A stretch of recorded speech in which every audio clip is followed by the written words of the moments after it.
आप देख रहे हैं बीबीसी लाइव, देश और दुनिया की खबर। नमस्कार, मैं हूं अंजलि और आप देख रहे हैं बीबीसी लाइव।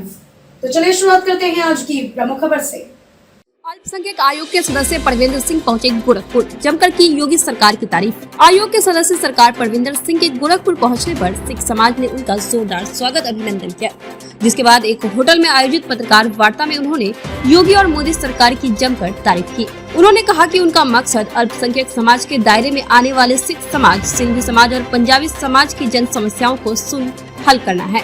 पत्रकार वार्ता में पत्रकारों से रूबरू होते हुए उन्होंने कहा कि मेरा गोरखपुर आने का सिर्फ एक ही मकसद है, विभिन्न समुदायों के संगठनों से जन समस्या पर बात कर उन समस्याओं को हल कराना है।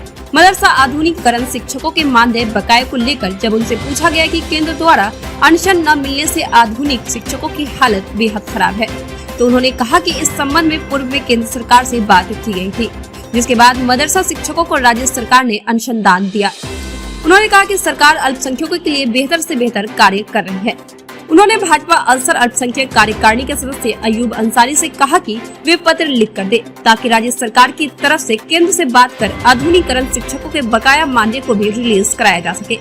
अल्पसंख्यक स्कूलों की हालत बेहतर नहीं होने के सवाल पर उन्होंने कहा कि जिन स्कूलों पर हाउस टैक्स का बकाया लाखों का है, वह पूर्व की सरकार के समय का बकाया होगा, क्योंकि एक साल में एक स्कूल पर 40 लाख हाउस टैक्स का बकाया नहीं हो सकता है, ये कई सालों का बकाया होगा।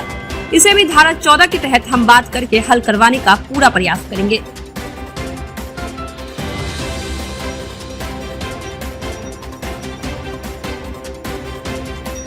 मैं आयोग का सदस्य हूं, तो मैं किसी भी व्यक्ति से किसी भी दल विशेष के लिए कोई आग्रह करने का अधिकार नहीं रखता हूं। मेरा सिर्फ ये कहना है कि माननीय योगी आदित्यनाथ जी हमारे ऐसे मुख्यमंत्री हैं जो लखनऊ में मेरे साथ 4.5 वर्षों में 17 बार विभिन्न अवसरों पर गुरुद्वारे जाते हैं। जिस 5 कालीदास पे कभी सिख समाज का कोई कार्यक्रम नहीं हुआ हो, वहां पे 3 बार गुरु ग्रंथ साहब का प्रकाश कराते हैं। कीर्तन गुरबाणी का आयोजन होता है। गुरुद्वारा मोहद्दीपुर, गुरुद्वारा जटाशंकर साहिब, गुरुद्वारा निजामाबाद, आजमगढ़, पीलीभीत के विभिन्न गुरुद्वारों के जीर्णोद्धार के लिए सरकार पैसा दे रही है। आयोग सिखों के लिए सदैव कार्य कर रहा है। पंजाबी अकेडमी में उपाध्यक्ष के अलावा 5 सदस्यों को लिया जाना, 7 नगर निगमों में 7 नामित पार्षदों का लिया जाना, अल्पसंख्यक आयोग में मुझे दोबारा प्रतिनिधित्व दिया जाना, ये शो करता है, ये बताता है कि सरकार सिखों को प्रतिनिधित्व देने के लिए किस प्रकार से प्रतिबद्ध है। और माननीय योगी आदित्यनाथ जी, जिनको मैं प्रेम से सदा हमेशा सरदार योगी आदित्यनाथ सिंह कहता हूँ, उन्होंने जितना सिखों के लिए किया, हम उनके ऋणी हैं और हम सच में उनका एहसान नहीं उतार सकते। ये तो बात सही है कि चलो ठीक है, आस्था के नाम पे आप सिख समाज ईमानदारी से बताऊं, गोरखपुर की सिख संगतों के साथ साथ उत्तर प्रदेश की समस्त सिख संगतों की ये एक लंबे समय से मांग थी माननीय मुख्यमंत्री जी से, माननीय प्रधानमंत्री जी से, कि यहाँ पे गुरु गोविंद भारत जो कि गुरु गोविंद सिंह जी महाराज और सिख गुरुओं ने यहाँ के लिए बहुत सारी बलिदानियाँ दी हैं।